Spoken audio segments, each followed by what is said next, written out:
This title is presented to you by Soundlibra.com. For more audiobooks like this, click the link in the description or visit our website at Soundlibra.com.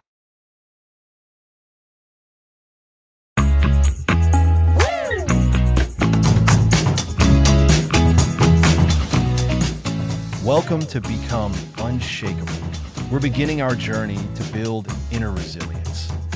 Before we dive in, a quick heads up. While we're discussing inner stability and emotional well-being, this isn't a substitute for professional mental health advice. Please consult with a professional for your specific needs. That's right, Lisa. We're here to explore concepts that can help us grow. So, let's talk about emotional anchoring. It sounds like the very first step before building anything. What does it mean to be emotionally anchored? Think of a ship at sea. Anchored, it's held firmly, even in storms. It might sway, but its position is stable. Being emotionally anchored means having that same stability within yourself. It's a strong, reliable internal foundation that keeps you steady through life's challenges. So, it means not feeling adrift, tossed around by every wave of emotion or circumstance. Precisely. When we're not emotionally anchored, we're often externally validated. Our self-worth, happiness, and calm depend on outside factors, praise, achievements, or a good day. When those change, we feel unmoored and adrift. That makes sense.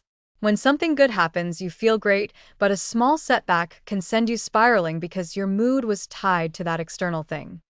Exactly. External validation is a flimsy anchor, always at the mercy of the tides. We chase external approvals, achievements, and possessions, believing they'll bring lasting happiness. But true, unshakable peace comes from an internal source. Emotional anchoring develops a strong, self-defined sense of worth and stability, independent of shifting external circumstances. So, an emotional anchor isn't found outside, but built inside? Absolutely. It's about understanding what truly matters to you, independent of others' opinions or the world's actions. It's connecting with your core values, purpose, and inner strengths. These remain steady, the bedrock beneath the surface. Anchored to these internal truths, you can weather storms. You might feel the waves, but you won't be swept away. That's a powerful image, Alex. Being able to feel the storm, but not be swept away.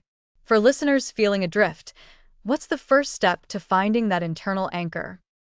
The first step is awareness, recognizing when you're driven by external factors. Ask yourself, why do I feel happy right now? Is it an achievement or validation? Why am I feeling down? Is it an internal shift or a reaction to something outside my control? This self-reflection is crucial. It's like checking your compass before setting sail. Are you dictated by outside forces or your own internal navigation? So, it's about observing our reactions and identifying their origin, from within or from external circumstances. Precisely. In upcoming episodes, we'll explore practical ways to strengthen that internal anchor. We'll identify your core values, acting as your life's compass. We'll look at Stoic resilience, teaching equanimity in challenges. We'll examine building a stable identity, so you know who you are regardless of circumstances. It sounds like a comprehensive journey to becoming truly unshakable. This foundation of emotional anchoring is vital. Without it, building resilience on shaky ground is like building a house on sand. Exactly. Think of emotional anchoring as the deep roots of a sturdy tree. Branches sway, leaves fall, but the tree stands firm because its roots are deep and strong. We're going to focus on digging those roots deep. We'll learn to identify what makes us feel stable and secure from within. This involves understanding our inner compass, our values, and recognizing what truly grounds us.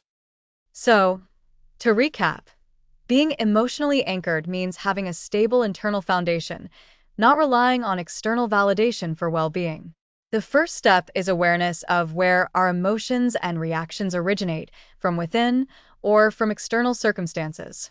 This awareness is the crucial first step in building that unshakable inner strength. That's a perfect summary, Lisa. This concept of emotional anchoring is the bedrock for building lasting inner stability. It's the difference between being tossed about by life and standing firm, no matter the weather. It's fascinating how something so internal can profoundly impact how we experience the world outside. It truly is. And it's something we can all cultivate. We're not born with perfectly formed anchors. They need to be discovered, strengthened, and maintained. This is the work of becoming unshakable, and it begins with understanding this core principle. Next episode, discovering your core values, the compass of your life.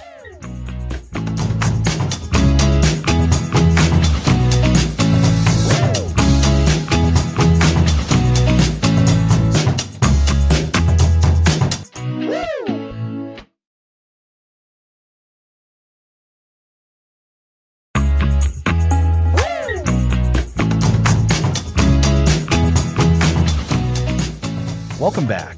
Last time, we understood emotional anchoring. Now, let's discover your core values. It's exciting to move from understanding anchoring to identifying what makes us truly stable.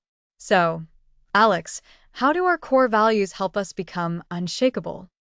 Our core values are the fundamental beliefs, principles, or qualities that are of utmost importance to us. They're the bedrock of who we are at our deepest level. Imagine your life as a ship.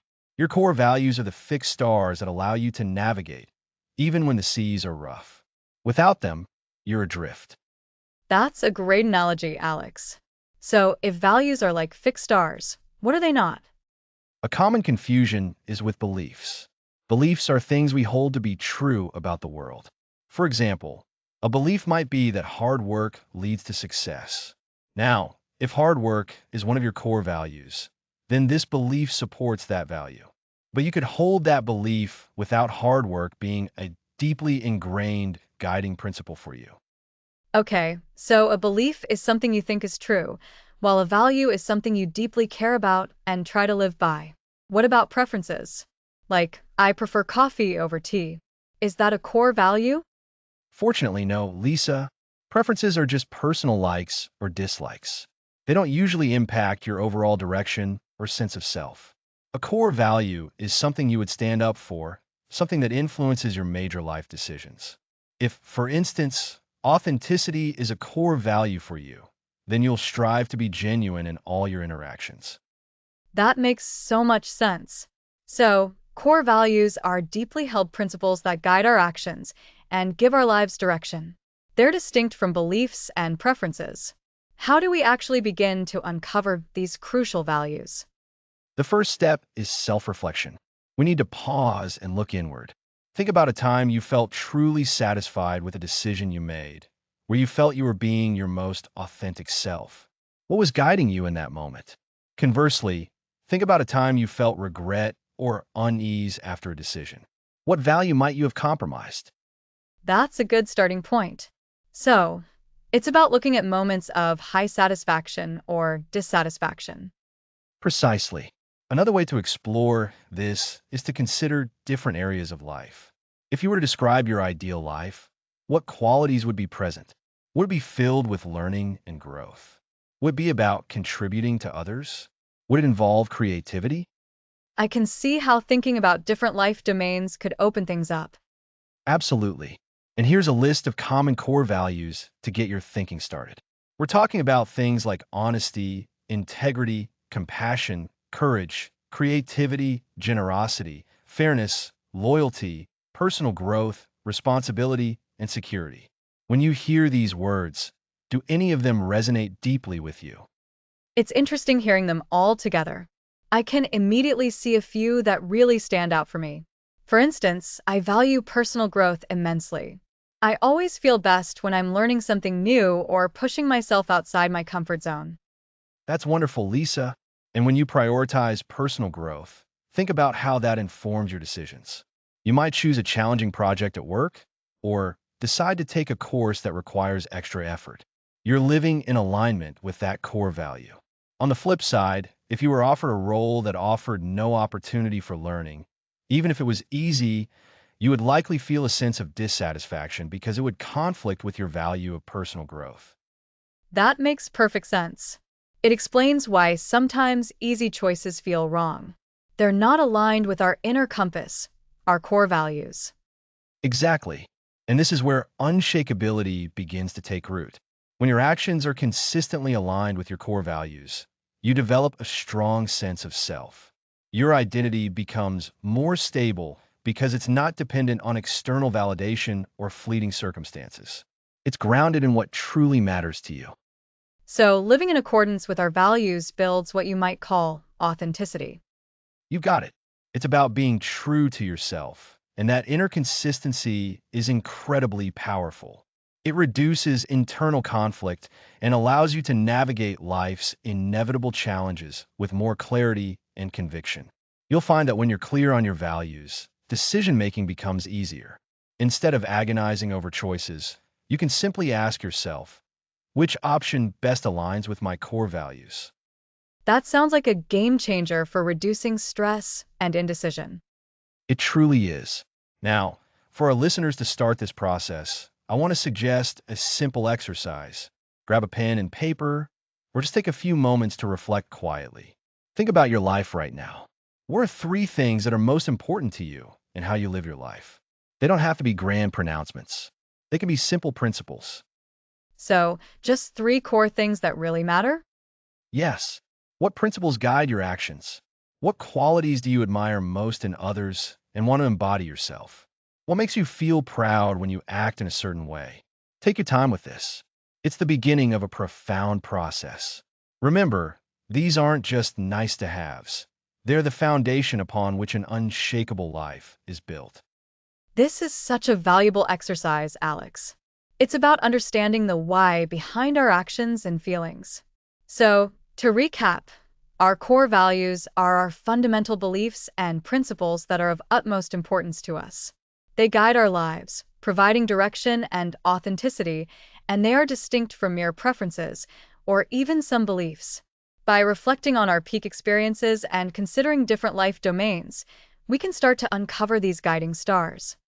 That's a fantastic summary, Lisa. And as you begin this discovery process, remember that your values are your compass. They will help you navigate, align your choices, and ultimately build a life that feels truly your own, an unshakable life.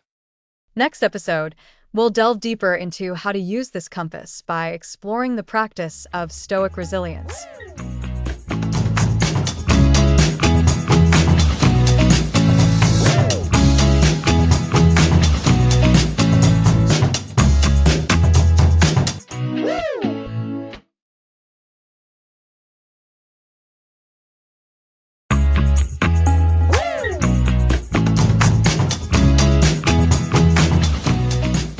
Welcome back to Become Unshakable.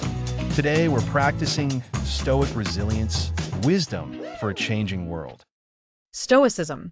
It's an ancient philosophy, but its wisdom feels incredibly relevant for navigating our fast-paced, often unpredictable world. It's about building that inner resilience, that unshakable core, right? Exactly, Lisa. At its heart, Stoicism offers practical tools for cultivating a stable, rational, and virtuous life, regardless of external circumstances. Think of it as a mental toolkit for becoming less disturbed by the things that happen to us. Okay, so where do we start with Stoic resilience? What are the fundamental ideas?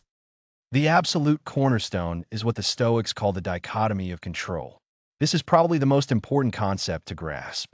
It's the idea that some things are within our control and some things are not. That sounds simple enough, but it's profound. So, what falls into the within our control category for the Stoics?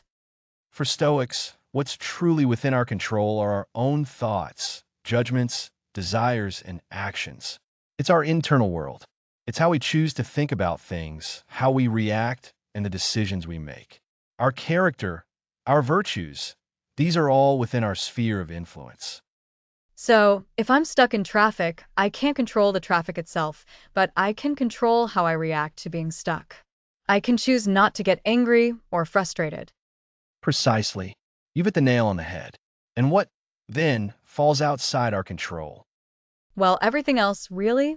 Other people's opinions, the weather, our health to some extent, our reputation, what happens in the news, past events, future outcomes. The list feels endless. It does. That's the external world. It's things like wealth, health, reputation, the actions of others, political events, even our own physical bodies in many ways. We have some influence, yes, but ultimately, we don't have complete dominion over them.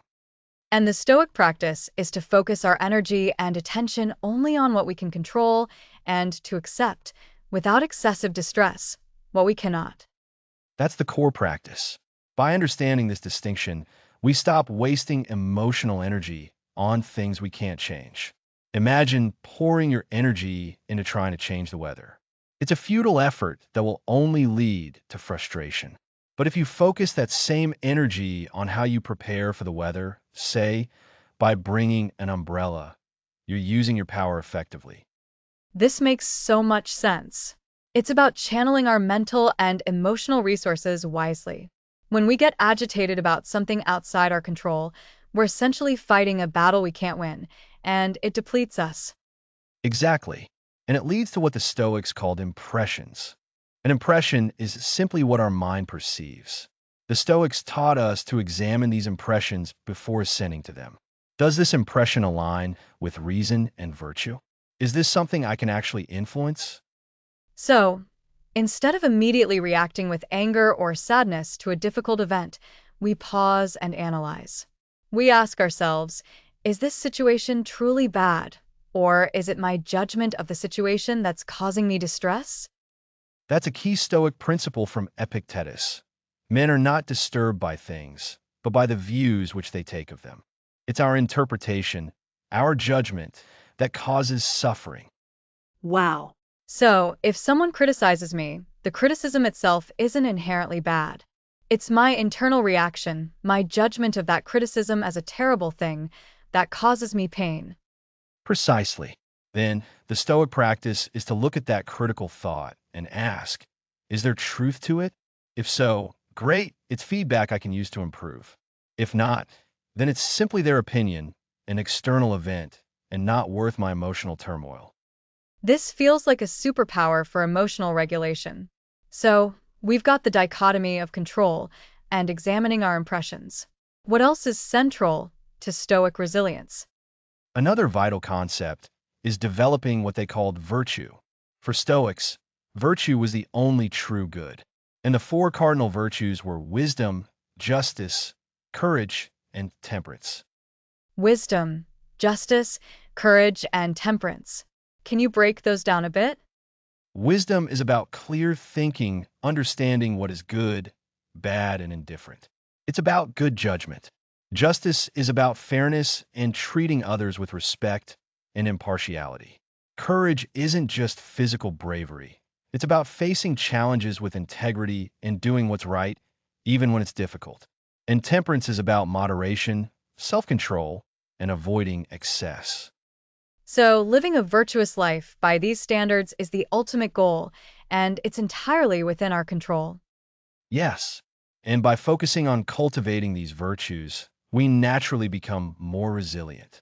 When you act with justice and wisdom, you're less likely to be thrown off balance by unfairness or confusion. When you have courage, you face adversity head on. When you practice temperance, you're not a slave to fleeting desires or addictions.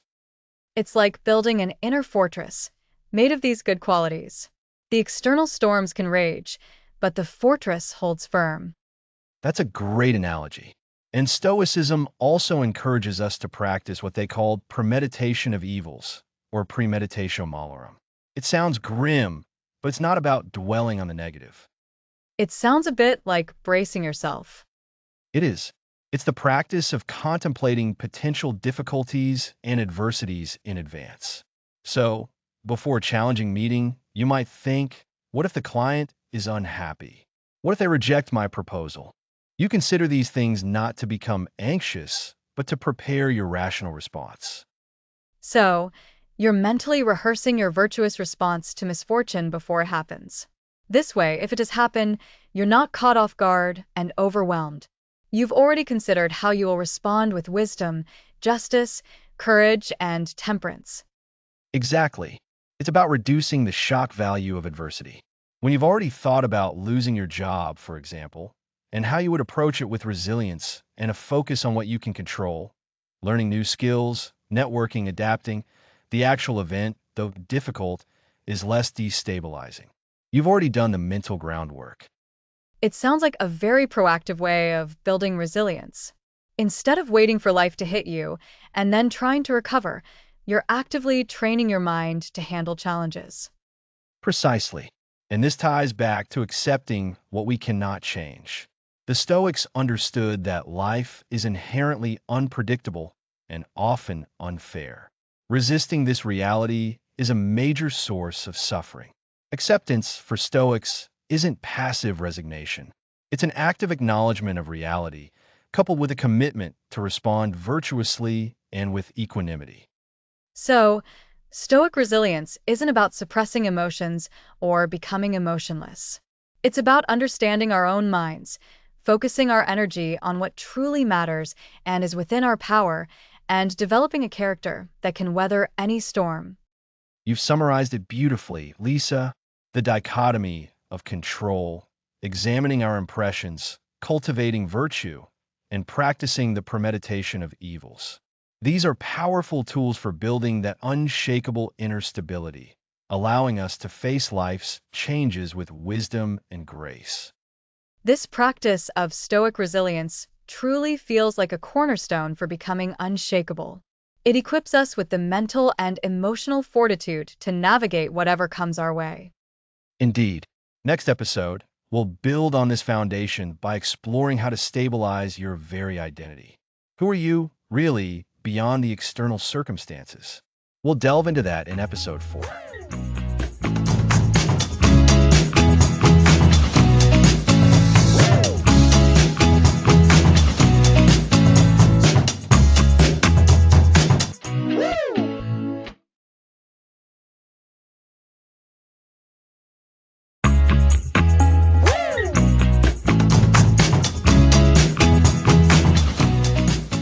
Welcome back to Become Unshakable. Last time, we explored the wisdom of Stoic resilience. Today, we're diving deep into something fundamental, stabilizing your identity. Who are you, really? That's such a crucial question, Alex. It feels like today our identities can feel so fluid, shaped by jobs, social media, and what others think. It's hard to find a solid self. Exactly.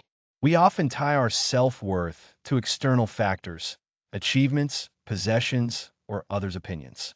If you have a bad day at work, does that make you a bad person? If someone disagrees, does that diminish who you are? Ideally, no. But in practice, it can feel that way. It's like we're basing our me on things that can change or disappear easily.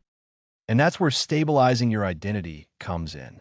It's about building a core self independent of fleeting external circumstances. Remember emotional anchoring from episode 1? This is similar. Emotional anchoring links feelings to a stable internal state. Stabilizing identity links your sense of self to internal values and self-awareness, not external validation. So it's about finding that solid ground within ourselves. How do we do that? It sounds abstract. It can be, but there are practical steps. One is identifying your core values. We touched on this in episode 2. Your values are what's important in life. They act as a compass, guiding decisions. When your identity is rooted in your values, it's more stable. Right.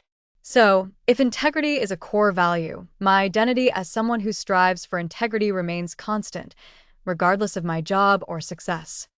Precisely. Knowing your values helps disentangle yourself for what you do or have. Your job is a role, your possessions are tools, but your values are your essence. Imagine a great actor. They play many roles, but the actor themselves remains the same. That's a great analogy. So, first strategy, define core values. What else helps stabilize identity? Another key is self-awareness. This ties to mindfulness. It means understanding your thoughts, feelings, and behaviors without judgment. When self-aware, you notice when you rely too heavily on external validation. You can observe yourself thinking, I only feel good when I get that promotion, and consciously choose to find worth elsewhere. So, it's being an observer of yourself, not getting caught up in external events defining you. Yes, exactly. Cultivate an internal locus of control for your self-worth. Instead of, my boss likes me, so I'm good, learn to say, I acted with integrity today, and that feels good. It's a subtle but profound shift.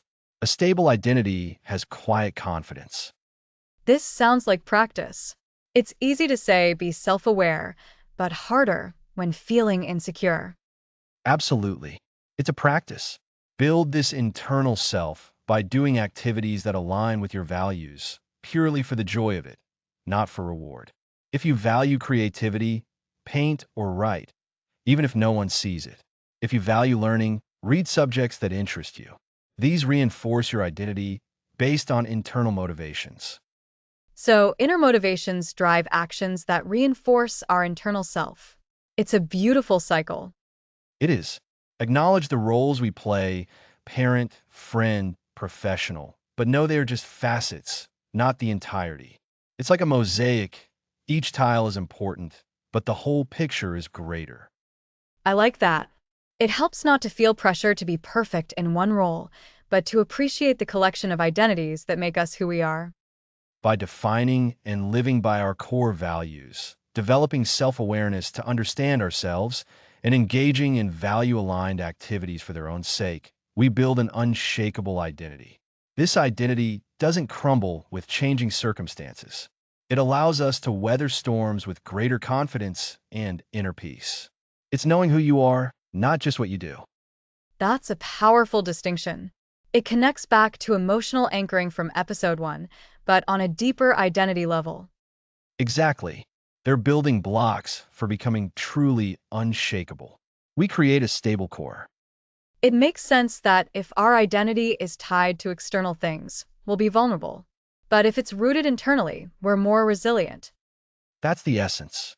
Cultivate a deep, internal knowing of yourself, a self that is grounded, authentic, and enduring. Thank you, Alex. This has been incredibly insightful. I feel I have a clearer path toward a more stable sense of self. My pleasure. Remember, this is a journey. Be patient. Next episode, we'll be navigating life's transitions with grace, embracing change.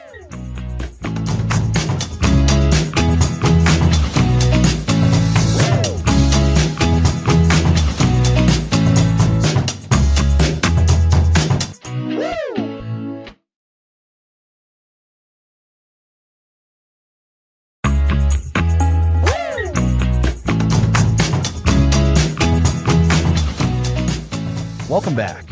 Last time we stabilized your identity. Now, let's embrace change. Change can feel so unsettling, especially with big shifts, careers, relationships, losses. Those moments can shake our foundations. Exactly. Navigating transitions is crucial for unshakability. It's about finding stability within instability. Our earlier discussions on emotional anchoring and core values are our superpowers here. Remember, emotional anchoring is like a mental anchor in a storm, keeping you grounded. Core values are our internal compass, guiding us when familiar landmarks disappear. When transitions hit, the initial instinct can be chaos. Routines are disrupted, sense of self feels wobbly, future uncertain. This is when we must intentionally bring ourselves back. But how, Alex, when everything feels like it's shifting beneath our feet? First, acknowledgement. Acknowledge change is happening and acknowledge the feelings that come with it. Don't suppress them. Are you anxious, sad, excited? Give those feelings a name. This naming is a form of emotional anchoring, bringing awareness and control. So, instead of fighting feelings, we observe them, like noticing a wave rather than being swept away. That's a fantastic analogy. Once we acknowledge feelings, we actively choose our response. This is where core values become vital. Ask, what values are most important right now? Courage? Resilience? Compassion? Focus on embodying those. If courage is a priority, What's a small act of bravery you can take today?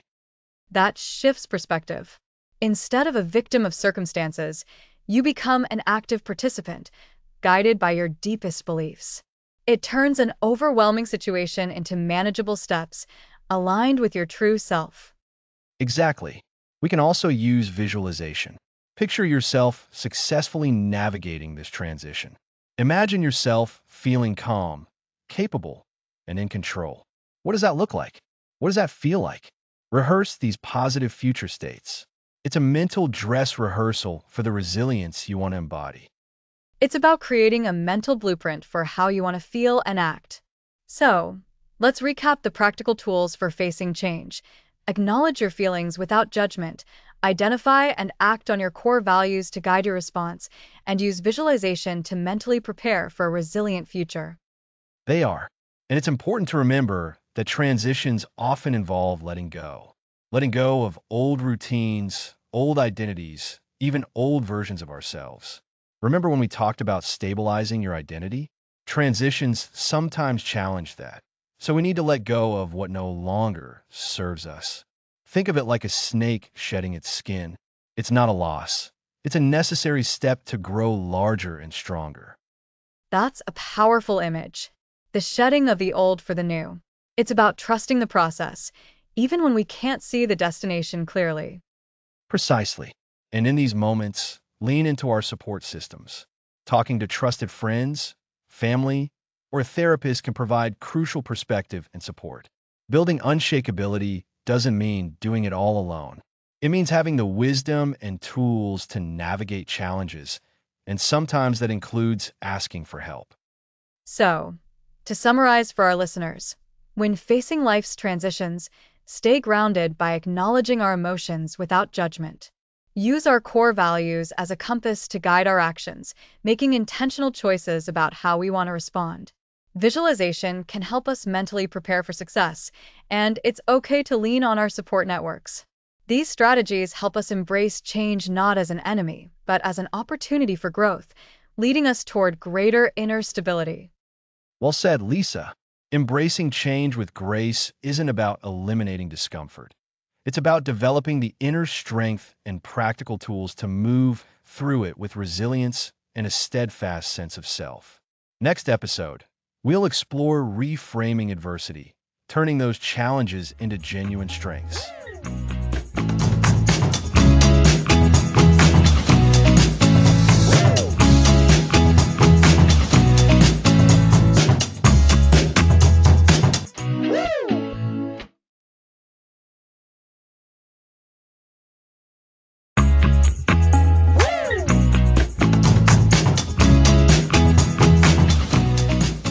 Welcome back. Last time we covered navigating life's transitions. Now let's tackle reframing adversity. That sounds incredibly powerful, Alex. Because let's face it, challenges are inevitable. No one gets through life without facing some tough times. The question is, how do we deal with them? Do they break us? Or do they make us stronger? Exactly. And that's where reframing comes in. It's not about ignoring the difficulty or pretending it's not there. It's about changing our perspective on it. Instead of seeing a challenge as a roadblock, we can learn to see it as a stepping stone. A stepping stone. I like that. So instead of thinking, oh no, this is terrible, I can't handle this, we can shift to thinking, okay, this is difficult, but what can I learn from this? How can this make me stronger? Precisely. This idea is deeply rooted in Stoic philosophy. The Stoics taught us that while we can't always control what happens to us, we can absolutely control how we interpret and respond to it. They believe that external events are neutral. It's our judgment about those events that causes us distress. So, it's our internal reaction that matters most. That makes sense. Think about two people facing the exact same setback, say a job loss. One person might crumble, feeling defeated and hopeless. The other might see it as a chance to pursue a new career path or start their own business. The external event is the same, but the internal reframing leads to very different outcomes. That's a perfect example, Lisa. This is what we call cognitive reframing. It's a conscious process of identifying negative or unhelpful thoughts about a situation and then intentionally replacing them with more balanced, helpful, and constructive ones. And how do we actually do that? It sounds simple in theory, but in the heat of the moment, when you're feeling overwhelmed, it can be incredibly hard to step back and reframe. You're right, it takes practice. The first step is awareness. We have to become aware of our automatic negative thoughts. When something challenging occurs, our minds can immediately jump to worst case scenarios. So pause. Ask yourself, what am I thinking right now? Okay, so the first step is noticing your thoughts. Then what? Then we challenge those thoughts. Are they actually true? Or are they assumptions, fears, or exaggerations? We can ask, is there another way to look at this situation? Or what evidence do I have that this is absolutely true? This encourages a more objective evaluation. So, it's like being a detective for your own thoughts, investigating whether the story you're telling yourself is the only possible story. Exactly. And once you've challenged the negative thought, you then consciously choose a new, more empowering thought. This is where the real reframing happens. Instead of thinking, I failed, you might reframe it to, I learned a valuable lesson about what doesn't work. That's a significant shift. So, if you're trying to learn a new skill and you're not getting it right away, instead of thinking, I'm not good at this, I should just give up, you could reframe it to, this is challenging and it's taking time, but I am making progress. What specific part am I finding difficult, and how can I break that down further? Absolutely. You're no longer defining yourself by the struggle, but by your effort and your commitment to learning. The key is to shift the focus from the problem itself to the potential solutions and lessons contained within the problem. Think of a difficult project at work. The initial thought might be, this is impossible, I'll never finish it. Right. And then the stress builds. But reframing it could look like, this is a complex project that will require careful planning and problem solving. What are the first few steps I can take? Who can I ask for help if I get stuck? This breaks down the overwhelming feeling and shifts you into action. So, it's about extracting the learning from every experience, good or bad. Even in what feels like a significant loss, there's often a seed of wisdom. Indeed, the Stoics also talked about practicing something called premeditatio malorum, which translates to the premeditation of evils. This doesn't mean dwelling on the negative. It means contemplating potential difficulties beforehand. By imagining what could go wrong and how you might handle it, you're mentally preparing yourself. Ah, so it's like a mental drill, rehearsing your resilience. Precisely. When adversity actually strikes, you're not caught completely off guard. You've already considered how you might cope, which makes it much easier to access those coping strategies. This practice helps to normalize difficulty, so it doesn't feel like a catastrophic event, but rather a natural part of life's journey. This makes so much sense when we connect it back to our discussion on identity. If your identity is strongly tied to external success, any setback can feel like a personal catastrophe. But if your identity is more internal, based on your values, your effort, and your character, then adversity becomes a test of that internal strength rather than a threat to your very being. You've hit on a critical point, Lisa. When we embrace this reframing mindset, we are reinforcing the idea that our worth isn't diminished by challenges. Our resilience is built through them. We're not just surviving adversity, we're actively using it as a catalyst for personal growth. So, to recap for our listeners, reframing adversity is about consciously shifting our perspective on challenges. It involves becoming aware of negative thoughts, challenging their validity, and choosing more constructive interpretations.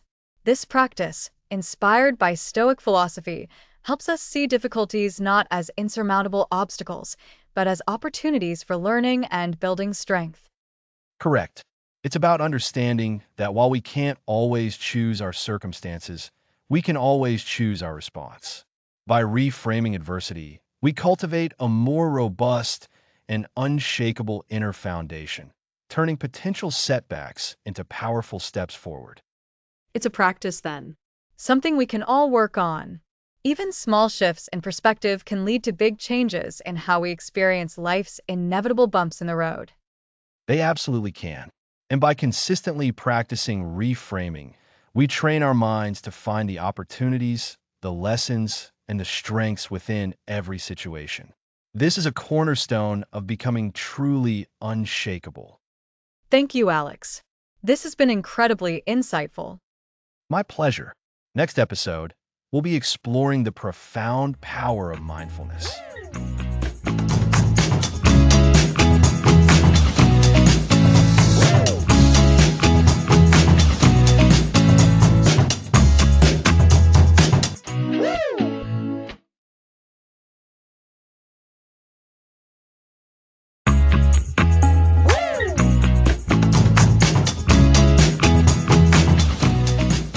Welcome back.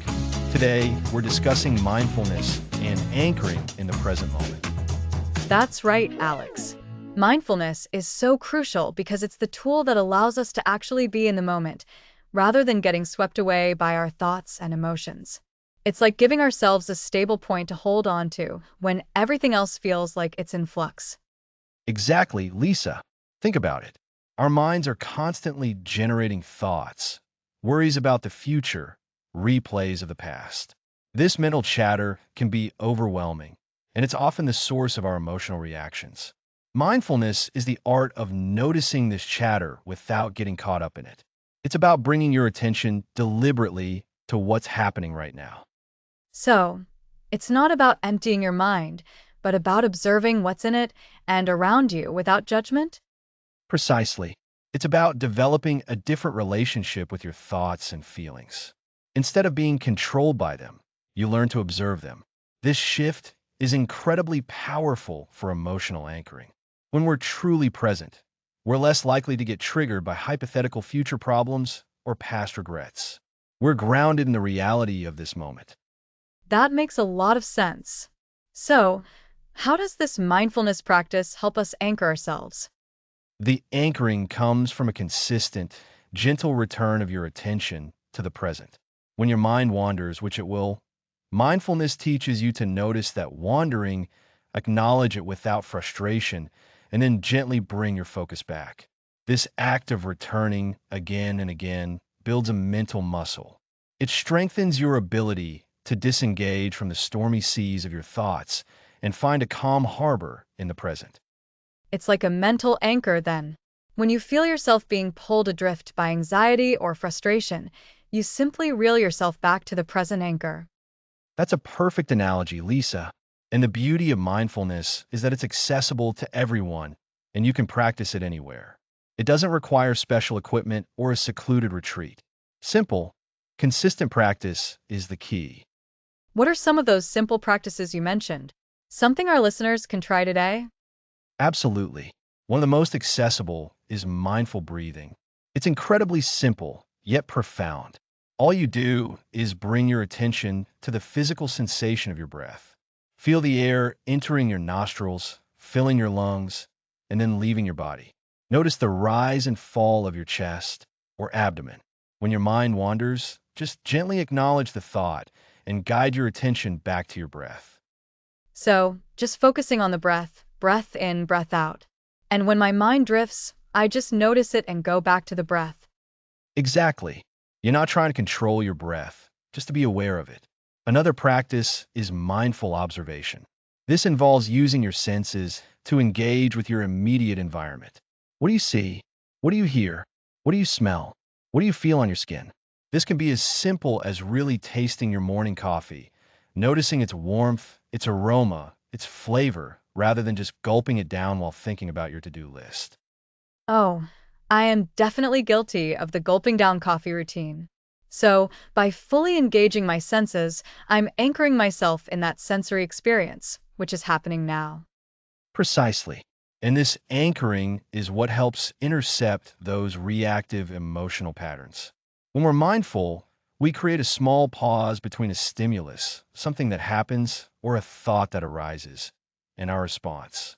In that pause, we gain the space to choose a more thoughtful, less reactive way of proceeding. Instead of an automatic emotional outburst, we can consciously decide how we want to act. That pause is so crucial.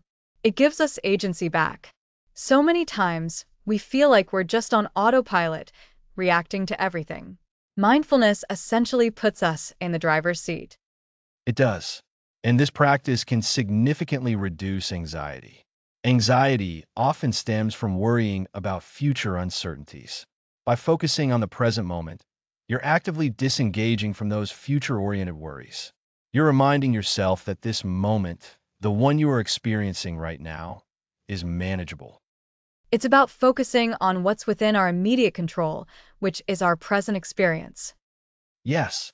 And remember, this isn't about achieving a completely silent mind. That's a common misconception. It's about patience and persistence. You'll notice your mind wander hundreds of times a day. Each time you gently bring it back, you're reinforcing that anchor. You're building resilience, one mindful breath at a time. So, to recap for our listeners, mindfulness is about intentionally bringing your attention to the present moment. It acts as our emotional anchor, helping us stay grounded amidst mental chatter and emotional storms. Simple practices like mindful breathing and mindful observation can help us create a crucial pause between stimulus and reaction, reducing anxiety and improving our ability to respond thoughtfully rather than react impulsively. That's a brilliant summary, Lisa. The consistent practice of returning your attention to the present moment, no matter how many times your mind wanders, is the core of this power. It's building that internal stability that allows us to navigate life's challenges with greater calm and clarity. It really sounds like a fundamental building block for becoming unshakable. It truly is. And that's why it's so vital for our journey. So, to reinforce, mindfulness is our anchor. It's about being present, observing our thoughts without judgment, and using simple practices to return our focus to what's happening right now. Exactly. And this focus on the present is what allows us to build that inner resilience we've been talking about. Next episode, we'll explore building emotional agility, learning to respond rather than react.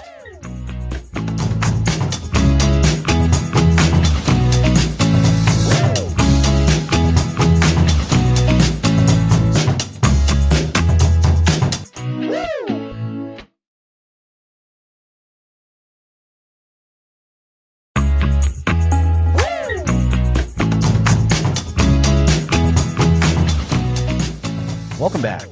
Last time, we explored the profound power of mindfulness, learning to anchor ourselves in the present moment. Today, we're building on that foundation to discuss emotional agility, how to respond to our feelings skillfully rather than just reacting to them. That sounds crucial, Alex. We all experience emotions, and how we handle them can either make us feel stuck or empower us to move forward. So, what exactly is emotional agility? Think of it like this. Emotional reactivity is like being tossed around by a storm. You're caught in the wind and rain, completely at the mercy of the elements. Emotional agility, on the other hand, is like being a sailor who understands the storm.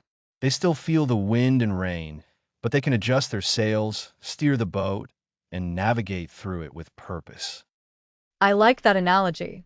So, emotional reactivity means being overwhelmed, while emotional agility means having some control or influence over how we experience and act on our emotions.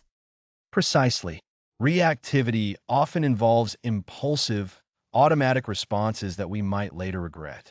We see a situation, feel a strong emotion, and immediately lash out, withdraw, or shut down. It's an unconscious pattern. Emotional agility, however, involves developing the capacity to observe our emotions, understand them, and then choose a more constructive response. It's about creating a pause between feeling an emotion and acting on it. That pause sounds like the key difference. How do we cultivate that pause? Mindfulness certainly helps us notice our emotions, but how do we move from noticing to choosing a response? We develop what's called awareness of your inner world. This means recognizing that your thoughts and feelings are not necessarily facts or commands. They're simply experiences passing through you.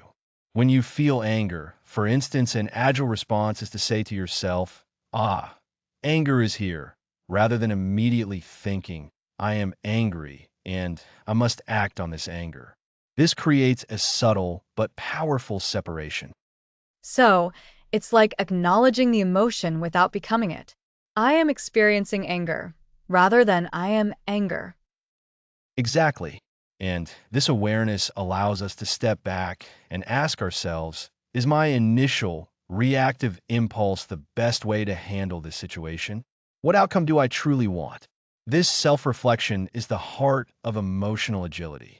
It's about developing options for how you respond, rather than being locked into one reactive pattern. That makes a lot of sense. When we're reactive, we're often driven by our immediate wants or fears. But when we can pause and reflect, we can align our actions with our deeper values and long-term goals. You've hit on a vital point. Emotional agility is strongly linked to living in alignment with your values. When you're reactive, your emotions often hijack you, pulling you away from what truly matters. With agility, you can feel the emotion, acknowledge it, and then ask, how can I act in a way that is consistent with my values, even while feeling this? So, if someone cuts you off in traffic, a reactive response might be to honk aggressively or yell. But an agile response, after acknowledging the frustration, might be to take a deep breath, remind yourself of your goal to arrive safely and calmly, and perhaps even consider that the other driver might be having a terrible day. That's a perfect example. The feeling of frustration is still present, but you're not letting it dictate your immediate, potentially harmful actions. You've chosen a response that aligns with your desire to be a safe and calm driver. This is a skill, and like any skill, it requires practice. What are some practical ways we can practice building this skill? One powerful technique is called cognitive diffusion. This is about detaching yourself from your thoughts and emotions. You can practice saying, I'm having the thought that, or I'm noticing the feeling of. For example, instead of thinking, I'm a failure, you'd say, I'm having the thought that I'm a failure. This subtle shift can significantly reduce the power those thoughts have over you. I'm having the thought that that's a simple but profound reframing. It immediately creates distance. It really does. Another crucial practice is identifying your emotional triggers. What situations or people tend to provoke strong, automatic reactions in you? Once you know your triggers, you can prepare for them. You can mentally rehearse how you want to respond, or remind yourself of your chosen strategies before you encounter the trigger. So, it's about being proactive rather than just caught off guard. Like knowing a certain type of conversation often leads to you feeling defensive, so you go into it with the intention of listening more openly. Exactly. And it's also about emotional acceptance. We often fight against difficult emotions, trying to push them away. But this struggle can amplify them. Emotional agility involves accepting that these feelings are natural human experiences. They don't define you, and they won't last forever. When you stop fighting them, they often lose their intensity. This feels like a continuation of the mindfulness we discussed. Noticing the emotion, accepting it without judgment, and then choosing a response. It's a beautiful synergy. Mindfulness gives you the awareness, and emotional agility gives you the tools to act wisely with that awareness. It's about moving from an automatic, often self-defeating pattern of reacting to a deliberate, self-empowering pattern of responding. So, to recap what we've covered, emotional agility is about creating a space between feeling and emotion and acting on it. It's like being a skilled sailor navigating a storm, rather than being tossed about by it. We cultivate this by developing an awareness of our inner world, recognizing that our thoughts and feelings are not commands. We practice cognitive diffusion, like saying, I'm having the thought that, and identifying our emotional triggers to prepare ourselves. And crucially, we practice emotional acceptance, understanding that difficult emotions are natural and temporary. That's a perfect summary, Lisa. By practicing these skills, we move away from being slaves to our emotions and toward becoming masters of our emotional lives. This leads to greater self-control, better decision making, and ultimately, a more unshakable sense of well being. It sounds like a journey worth taking. Building emotional agility is a powerful step towards becoming truly unshakable. Indeed, it is. Next episode, we'll delve into the profound practice of self compassion, learning to be kind to ourselves, especially during difficult times.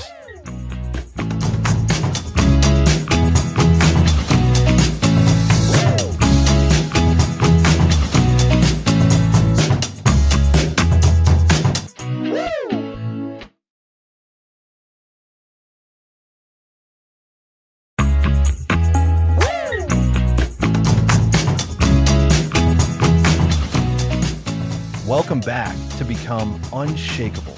Last time we covered building emotional agility. Now, let's explore self compassion. Self-compassion sounds so important. When things go wrong, our inner critic can be incredibly harsh. It feels like the opposite of being strong. That's a common feeling, Lisa, but self compassion is a source of strength. It's about treating yourself with the same kindness you'd offer a good friend going through a tough time. If your friend failed a test, would you berate them or encourage them? I'd definitely be supportive. I'd say, it's okay, you can try again. Exactly. Self compassion directs that internal dialogue towards yourself. It recognizes that struggle, failure, and imperfection are part of the shared human experience. So, it's not about ignoring the problem, but how we approach ourselves during that difficult moment. Precisely. Self compassion has three core components. First is kindness towards oneself, soothing and comforting yourself, not harshly judging. Speak to yourself with warmth. That's the opposite of my inner voice. It's more like a drill sergeant. Many of us can relate. The second component, acknowledging common humanity. Suffering is part of the shared human experience, not something that happens to me alone. It lessens isolation. That makes sense. When we think we're the only ones struggling, it feels much heavier. Absolutely. And the third component, mindfulness. Holding painful thoughts and feelings in balanced awareness, not over-identifying or suppressing them. Observe your pain without being consumed. So, self-compassion has three parts: being kind to yourself, remembering everyone struggles, and being mindful of your pain without getting lost. You've got it. This is crucial for unshakability. When we face setbacks, our instinct might be to criticize ourselves. This self-criticism erodes self-esteem and worth, leading to feelings of shame and helplessness. And that would definitely make us feel shaky, not unshakable. Precisely. Self-compassion acts as a buffer. When you treat yourself with kindness during a difficult time, you're less likely to get stuck in negative self-talk. It creates space for learning and growth, allowing you to move forward with renewed energy. It sounds like self-compassion makes us more resilient. It gives us the emotional safety net to try again. Exactly. It's like building a strong foundation. Self-compassion provides that foundational inner support. When life challenges you, instead of collapsing under self-blame, you can stand firm because you have your own back. How do we intentionally cultivate this? If our inner critic is so loud, how do we turn down the volume? Great question. One practice is the self-compassion break. When you notice suffering, pause. First, acknowledge what's happening, mindfully recognizing you're in pain. Say to yourself, this is a moment of suffering. This is mindfulness. Okay, acknowledging the pain. Got it. Then, connect with your common humanity. Say, suffering is a part of life, or I'm not alone in feeling this way. This normalizes the experience and reduces isolation. Right. Remembering it's a universal experience. And finally, offer yourself kindness. Place a hand over your heart and say something soothing like, may I be kind to myself, or may I give myself the compassion I need. It's a simple, powerful way to shift your internal response. That sounds practical. A physical gesture of care. It is. You can do it anywhere. Another way is journaling. Write about a difficult situation, Then consciously rewrite your internal monologue from a self-compassionate perspective. Instead of, I can't believe I messed that up, right? This is difficult, and I'm feeling disappointed, but I'm learning, and I can try to approach this differently next time. Shifting the narrative from blame to understanding and growth. Exactly. It's retraining your inner voice. This isn't about being perfect. It's about how you respond to yourself when negative emotions arise. Being unshakable doesn't mean being a robot. It means having the tools to navigate your emotional landscape with grace. And self compassion is one of our most powerful tools. It allows us to be gentle with ourselves, which gives us the strength to face whatever comes our way. It feels like a vital piece for true inner stability. It truly is. By accepting our imperfections and treating ourselves with kindness, especially when we fall short, we build a robust inner core. This allows us to bounce back from adversity, learn from our mistakes, and feel more confident. So, remember to offer yourself the same empathy you'd give to a dear friend. That's a wonderful reminder, Alex. We've learned about emotional agility, and now we're digging into self compassion, inner kindness, the reminder that we're all human, and being mindful of our own struggles without judgment. This builds towards that unshakable foundation. Absolutely. And in our next episode, we'll explore another vital component of this resilient foundation, the role of purpose. Understanding your purpose can act as a guiding force, a north star for your stability. Next episode, the role of purpose, your north star for stability.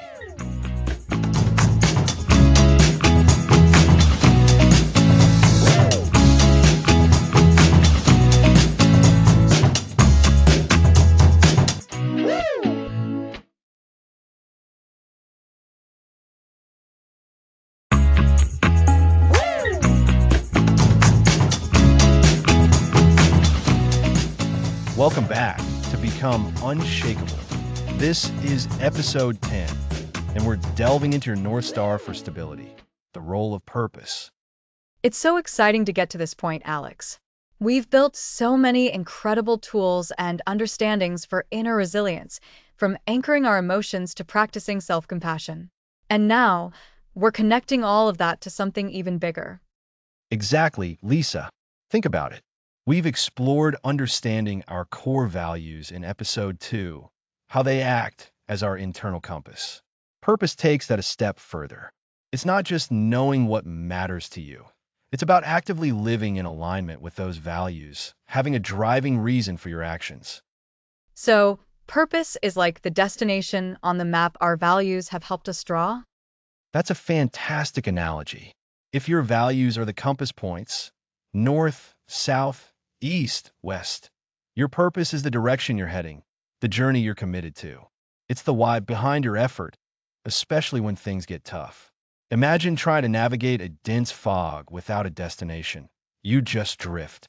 Purpose gives you that destination. And that destination provides stability. That makes so much sense. When we have a clear sense of purpose, even if the waves are rocking the boat, we know why we're sailing. Precisely. It acts as a powerful anchor. When challenges arise, and they will, having a strong sense of purpose helps you to, first, stay motivated. You're not just reacting to problems, you're moving towards something meaningful. Second, it provides a framework for decision making. When faced with a choice, you can ask yourself, does this move me closer to my purpose? That's incredibly helpful. It filters out distractions and helps you focus on what truly matters. It's like a filter for your energy and attention. And it fosters a sense of meaning. When you feel your life has a purpose, you're more likely to experience fulfillment. This, in turn, builds a profound inner stability because you're not solely relying on external circumstances for your sense of worth or direction. Your worth is tied to your contribution and your commitment to that meaningful path. So, for listeners who might be thinking, okay, this sounds great, but how do I find my purpose? What are some starting points? We touched on values in episode 2, so perhaps that's a good launch pad? Absolutely. Revisit those core values we talked about. What are you passionate about? What causes ignites something in you? What problems in the world do you feel compelled to address? Think about moments in your life when you felt most alive, most engaged. What were you doing? What was the underlying drive? It's about looking inward, then looking outward at the world and seeing where those two intersect. Exactly. Another way to approach this is through contribution. What skills or talents do you possess that can be used to benefit others or a cause you believe in? Purpose often involves a sense of service, of making a positive impact, however small. It doesn't have to be a grand, world-changing endeavor. It could be caring for your family, excelling in your craft, contributing to your community, or pursuing knowledge. So it's about aligning your actions with your deeply held values and using your unique abilities to create something meaningful. It's not necessarily a single static thing either, is it? That's a crucial point, Lisa. Purpose can evolve. What drives you in your 20s might be different from what drives you in your 50s. It's a dynamic, living aspect of yourself. The key is to remain open to discovering and rediscovering it. Regularly checking in with yourself is vital. Ask, am I still on a path that feels meaningful? Are my actions aligned with my purpose? This feels like it ties back so beautifully to the resilience we've been building. When we have that clear sense of purpose, it's easier to pick ourselves up after setbacks.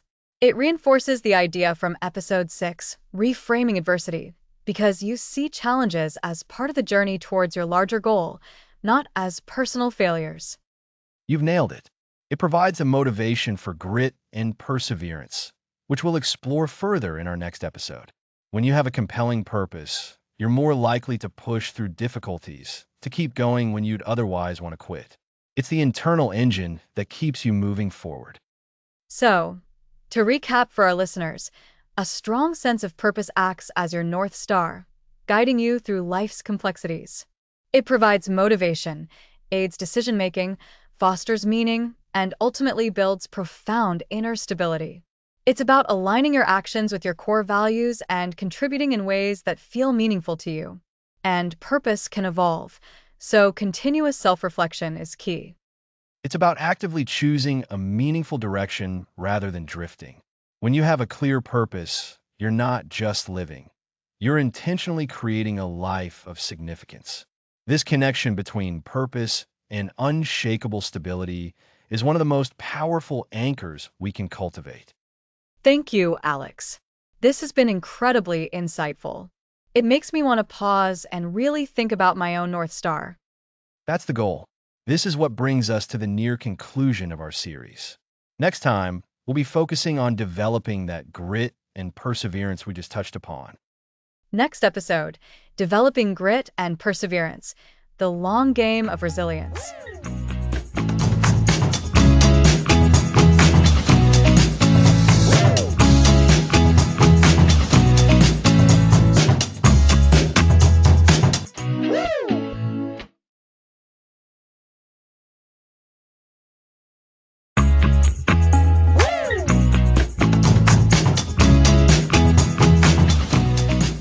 Welcome back to Become Unshakable. Last time, we explored the profound role of purpose as your North Star for stability. Today, we're diving deep into two powerful companions on your journey to resilience: grit and perseverance. These are the engines that drive us through the long, often challenging game of life. Grit and perseverance. Those words feel so strong, Alex. They sound like what you need when things get tough, and just don't stop being tough. Exactly, Lisa. Grit, as famously described by psychologist Angela Duckworth, is about passion and perseverance for long-term goals. It's that persistent drive, that unwavering commitment, even in the face of setbacks. It's not about talent. It's about the sheer tenacity to keep going. So, it's not just a burst of motivation, but something deeper, something sustained? Precisely. Think of it like this. A flash in the pan is excitement. Grit is the slow burn that keeps the fire going day after day, year after year.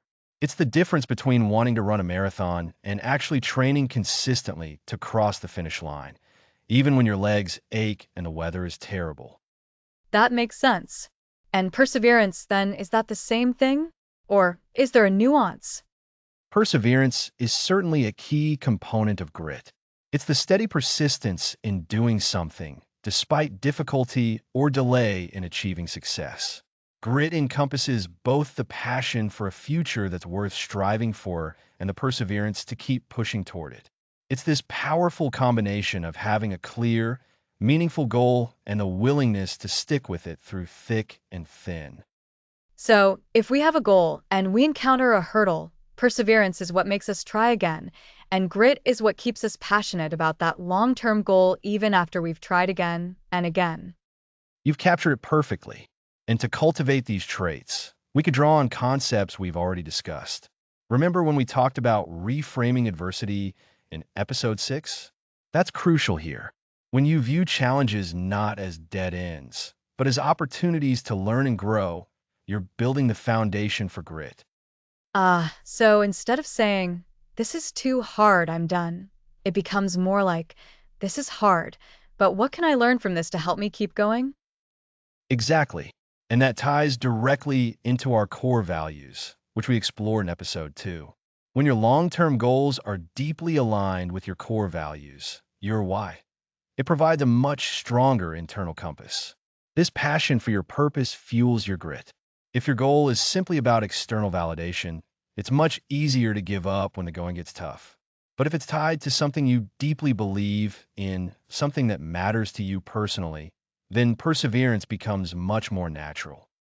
It's like having a really deep reservoir of motivation.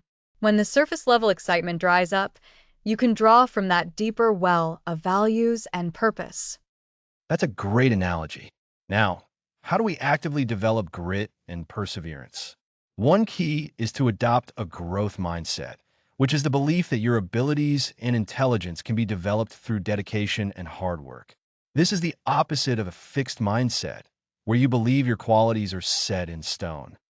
So, believing you can get better, even if you're not great at something now, Precisely. When you have a growth mindset, you see effort as the path to mastery, not as a sign of inadequacy. This makes you more willing to put in the hard work and persist through difficulties. You're not afraid to fail. You see it as feedback. that sounds so much healthier than being afraid to even try, because you might fail. It truly is. Another strategy is to break down large, daunting goals into smaller, manageable steps. This is something we touched upon when discussing navigating life's transitions. When you can focus on achieving one small win at a time, it builds momentum and reinforces your belief in your ability to succeed.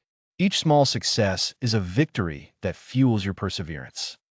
It makes the long game feel less overwhelming. You're celebrating milestones along the way, rather than just staring at the distant finish line. Absolutely.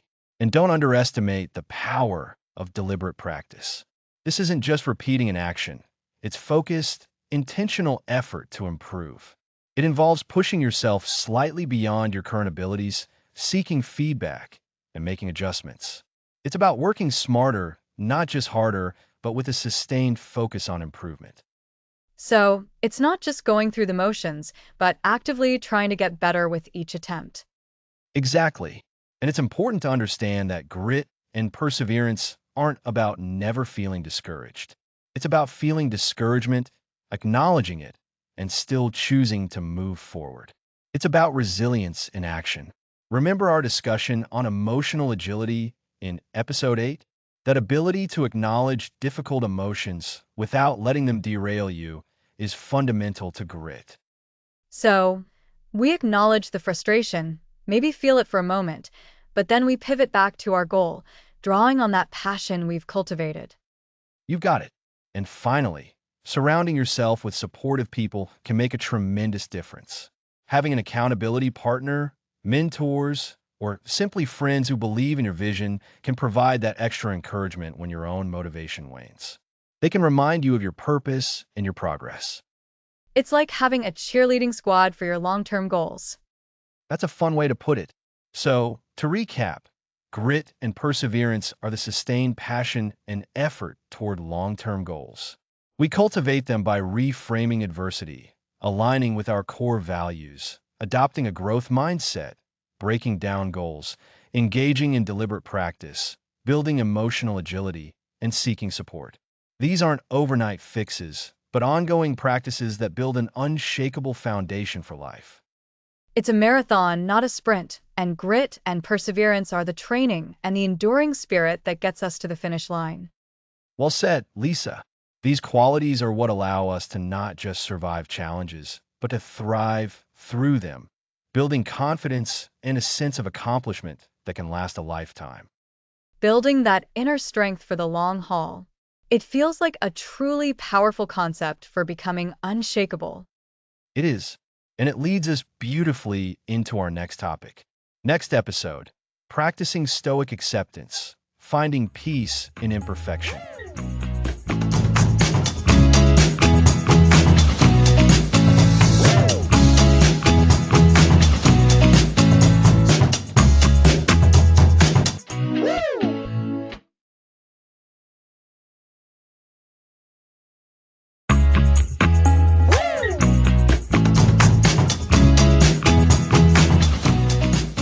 Welcome back.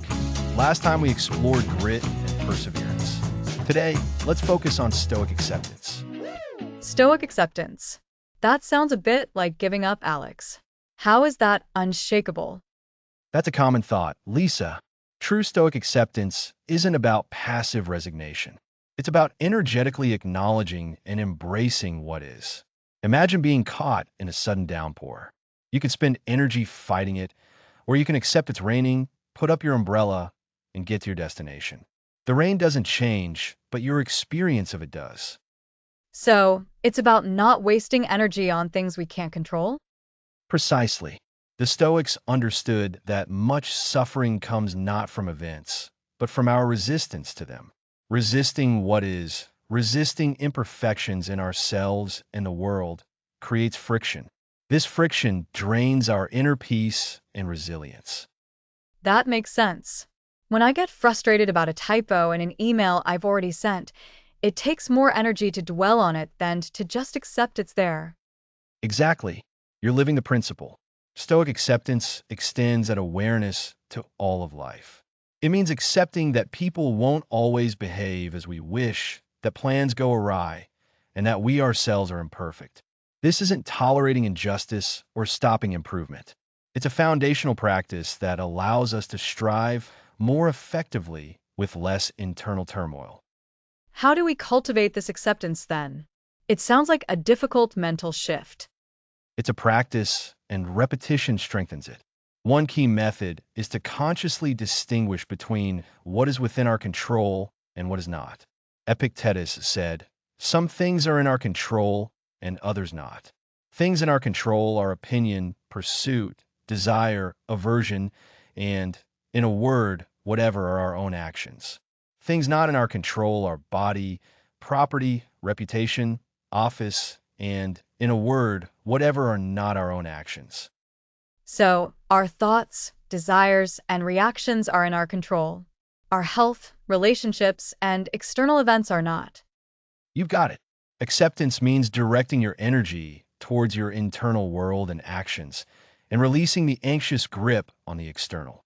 When upset about something outside your control, pause and ask, is this something I can influence? Or is it simply a reality to acknowledge? And if it's a reality to acknowledge, the Stoic approach is to accept it, not necessarily liking it, but recognizing it as the present truth. Yes, and critically, to accept our own imperfections. We are works in progress. Believing we or others must be perfect leads to constant disappointment. Acceptance of our flaws, mistakes, and limitations is not weakness. It's the starting point for genuine self-improvement. Without accepting where we are, we can't chart a course forward. So, by accepting imperfections, we free ourselves to improve? Absolutely. When we stop fighting reality and accept our perceived failures, mental energy is freed. It can be redirected towards constructive action, learning, and growth. Imagine building a house while battling the wind. It's difficult, but if you accept the wind and build with that in mind, perhaps reinforcing your structure, you can still build. That's a great analogy. So, acceptance isn't about being a doormat, it's about being smart with our resources. Precisely. It allows for what the Stoics called preferred indifference. These are things we prefer, like good health or success, but their absence doesn't shatter our inner peace. We can strive for them, but our well being doesn't hinge on them. Peace resides not in external circumstances, but in our internal disposition. It feels like this practice of acceptance, especially of our own flaws, could build self compassion. You're making the connections. Remember self compassion? Acceptance is its bedrock. If you can't accept you made a mistake, how can you be compassionate towards yourself for it? You'll berate yourself, the opposite of resilience. Stoic acceptance lets us say, okay, that happened. I'm not perfect, and that's all right. What can I learn, and how can I move forward? So, to recap, Stoic acceptance isn't about giving up, but about acknowledging what is, especially things outside our control and our own imperfections. This stops us from wasting energy resisting reality, freeing it for constructive action and growth. It's about wisely using internal resources by focusing on what we can control, our reactions, and efforts. That's a perfect summary. By practicing acceptance, we actively choose peace. We stop fighting unwinnable battles and focus on building our inner fortress. This practice is vital in becoming truly unshakable, allowing us to navigate life's challenges with calm and resilience. It sounds like a continuous journey. Indeed, it is. And in our penultimate episode, we'll explore how to integrate all these practices.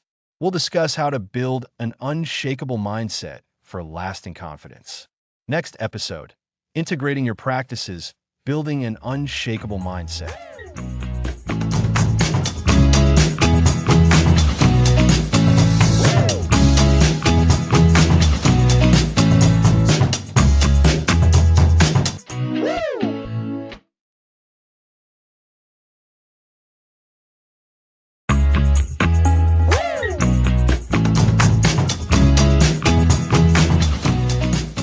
Welcome back.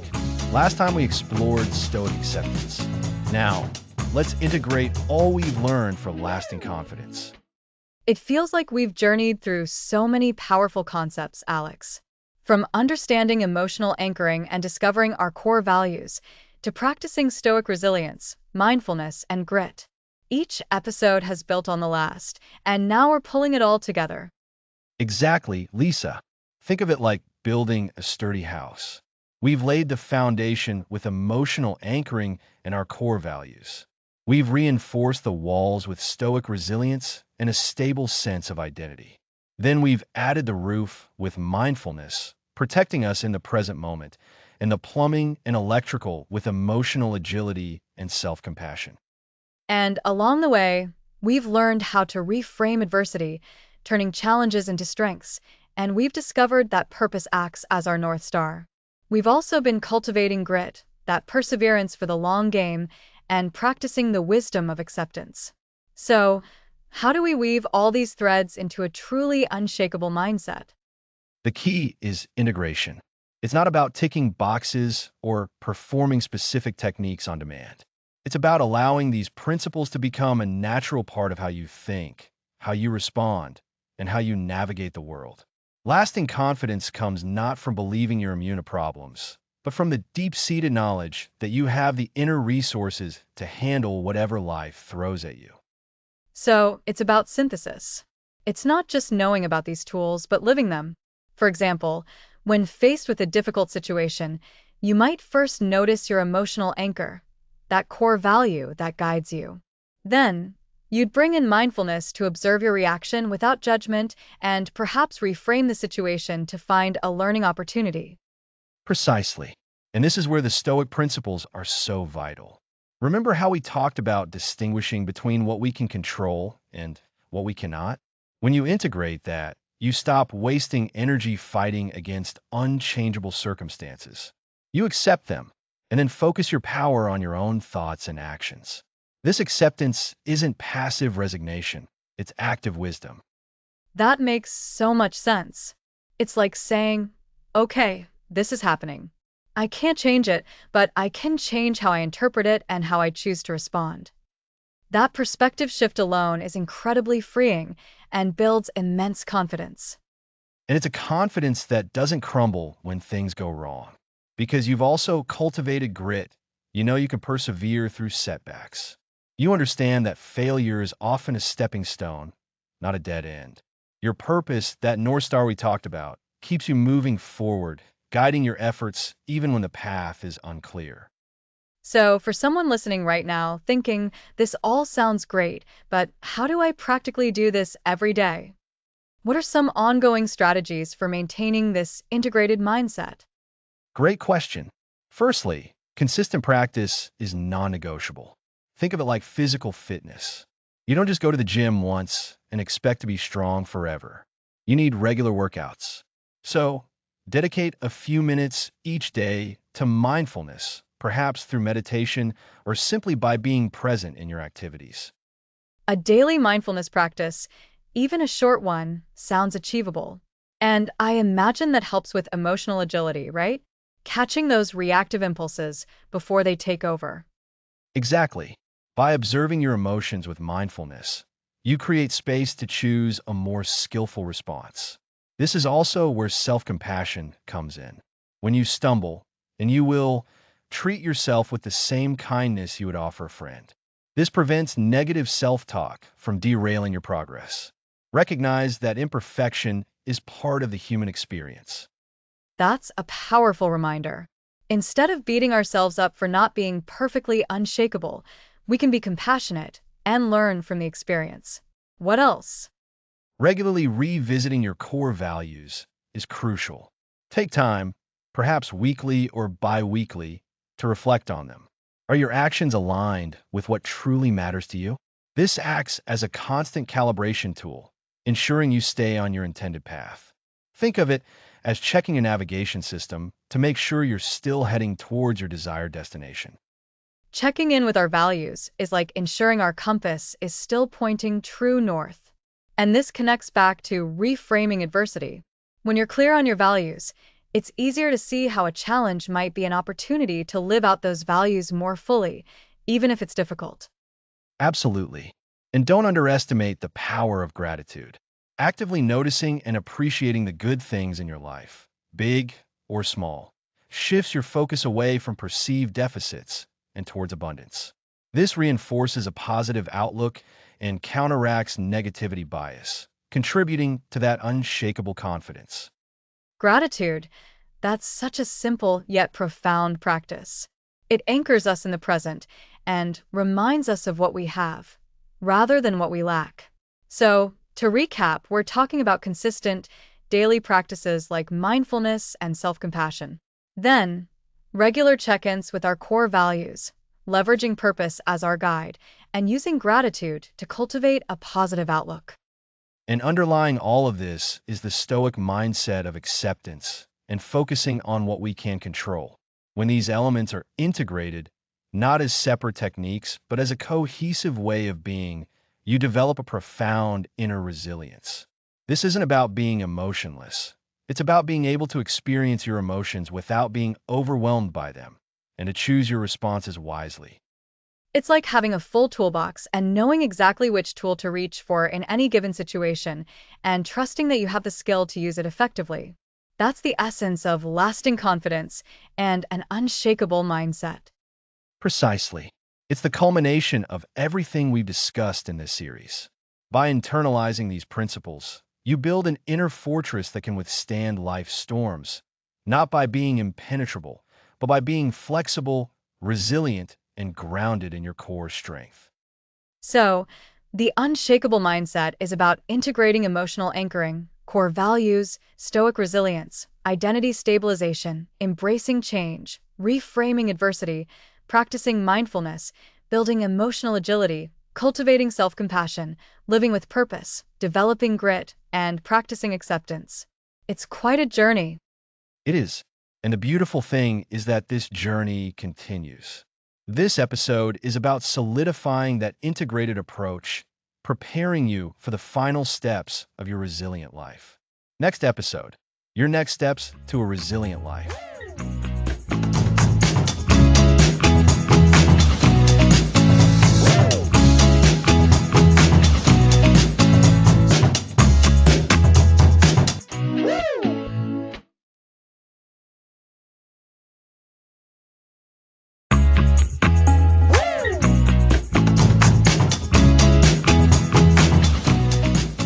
Welcome back to Become Unshakable.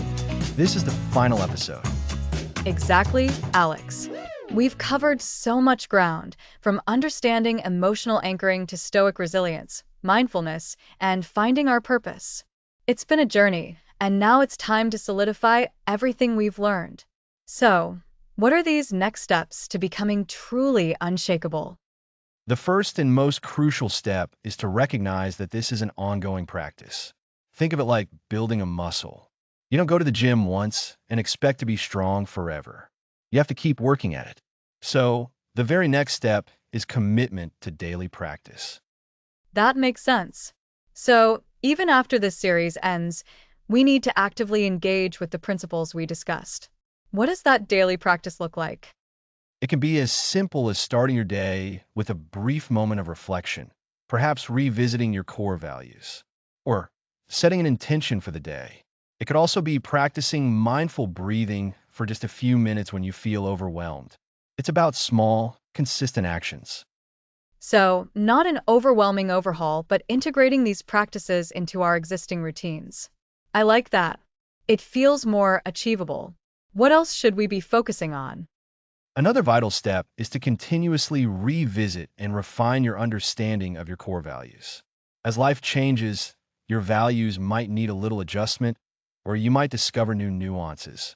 Ask yourself, are my actions in alignment with what I truly believe is important? This keeps your compass true. That's a great point, Alex. It's not a static thing, it's dynamic. And I remember we talked about stabilizing our identity. How does that tie into these next steps?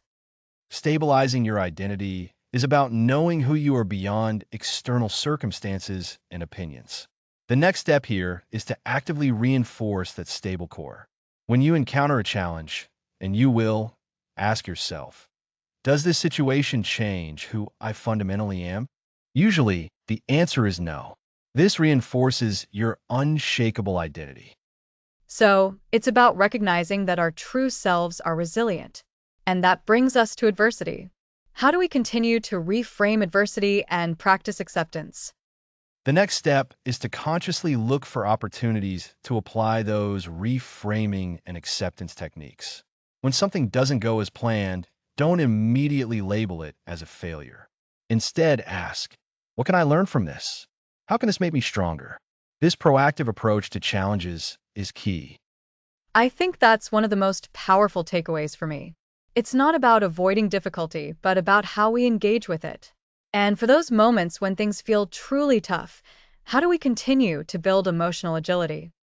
Emotional agility involves noticing your emotions without being swept away by them. The next step is to consistently practice this observation. When you feel a strong emotion, pause. Acknowledge it. Say to yourself, I am feeling anger, or I am feeling disappointment. This simple act creates space between the feeling and your reaction, allowing you to respond wisely rather than react impulsively. That space is so important. It's the difference between being controlled by our emotions and being in control of ourselves.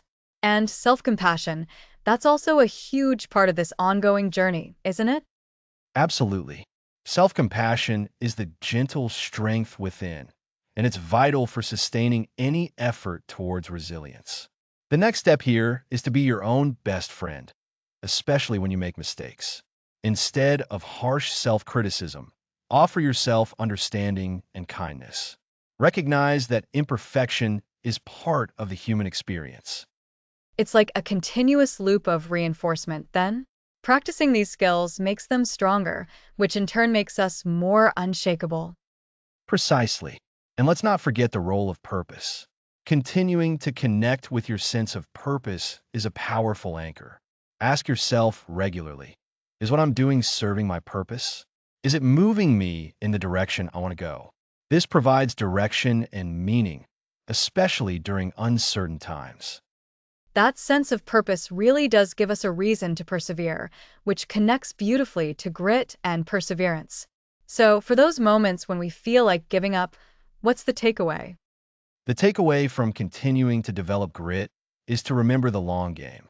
Success, and more importantly, resilience, isn't built in a day. It's built through consistent effort, even when it's difficult.